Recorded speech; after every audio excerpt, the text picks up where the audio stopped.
On. Yorta Yorta woman Aunty Tanya died in custody after being arrested for public drunkenness 2 years ago. Now, since then, her family has been fighting for the abolition of that archaic law in the state of Victoria. And in an historic first, during the inquest to Miss Day's death, Coroner Caitlin English agreed to examine systemic racism. Madeline Hayman-Reber has been covering the inquest for NITV for the past 3 weeks, and a warning, some of this footage in this story is distressing. For April Watson and her family, the last few weeks have been tough, as the inquest into their mother's death has played out in the Coroner's Court of Victoria and the media. It was quite emotional sitting up there speaking about who Mum was, because her as a person really gets lost during the coronial inquest. Being able to sit up there and just speak about who she was, what she stood for, and you know, the legacy that we want to carry on for Mum was really important. Tanya was a 55-year-old Yorta Yorta grandmother and Aboriginal deaths in custody activist. Her family never imagined that she would be taken from them in that way. It was really hard for me to wrap my head around that had happened to Mum. On December 5, 2017, Tanya had been travelling on a V-Line train from Echuca to Melbourne.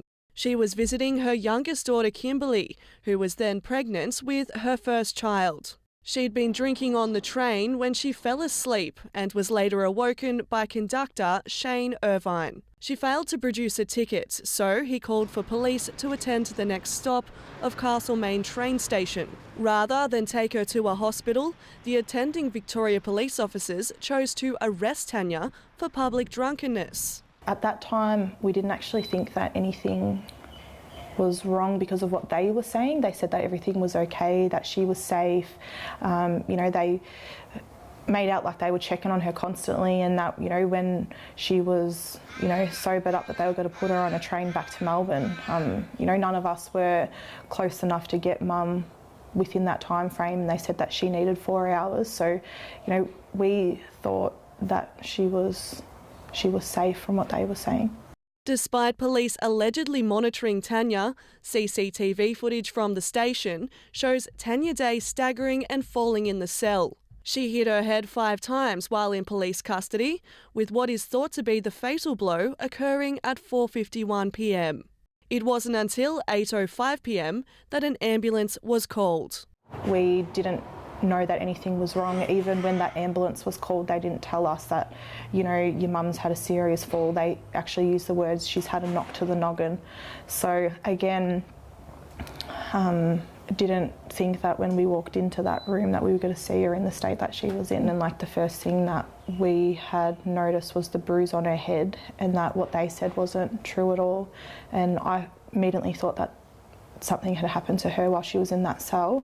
Tanya was suffering from a bleed in her left temporal and frontal lobe, which put pressure on the right side of her brain. This caused hemiparesis, or paralysis of the right side of her body. She is seen in the video trying to move her arm and leg before rolling off the bed.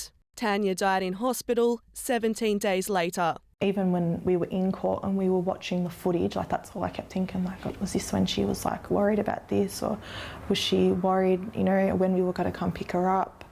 And even when you see after the fall how her right side, you know, she had lost complete feeling, in her mind, what was running through her mind at those final hours. Conflicting evidence was heard by the court during the inquest from the 2 Victoria police officers who were responsible for her care. Both officers, leading Senior Constable Danny Walters and Sergeant Edwina Neal, said that given the chance and knowing what happened to Tanya, they wouldn't change their actions that day. Victoria Police needs to take responsibility for people dying in their care, and they need to make changes to make sure these injustices don't happen again. That was really difficult, because it's sort of how can you say that someone's died? You're, you know, sitting in front of her family and you're saying that you wouldn't change anything. That was really difficult. But it was the CCTV footage showing exactly what happened to Tanya that the family wanted released to the public. We want the world to see this footage, because this is what our mum would have wanted. We want the world to see this footage because our mum deserved to be treated with dignity and care, but was instead ignored and left to die on the floor of a police cell. It was incredibly important that that evidence was released and that all of Australia was able to see the way that Tanya was denied her dignity and denied her humanity. Now the family are fighting for the repeal of Victoria's public drunkenness laws.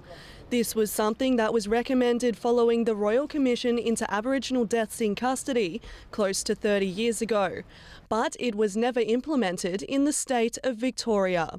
Public drunkenness laws are inherently dangerous and they're inherently discriminatory, and the reason that they're inherently discriminatory is because we know that most of us commit the offence of being drunk and being in public, but people aren't locked up and people aren't dying in custody coming home from the races, a pub or a club, whereas we know that Aboriginal women in particular are targeted for this offence. While Tanya was a staunch advocate for stopping Aboriginal deaths in custody, her spirit now lives on in her children, who have vowed to fight for change so that another family doesn't have to go through what they have.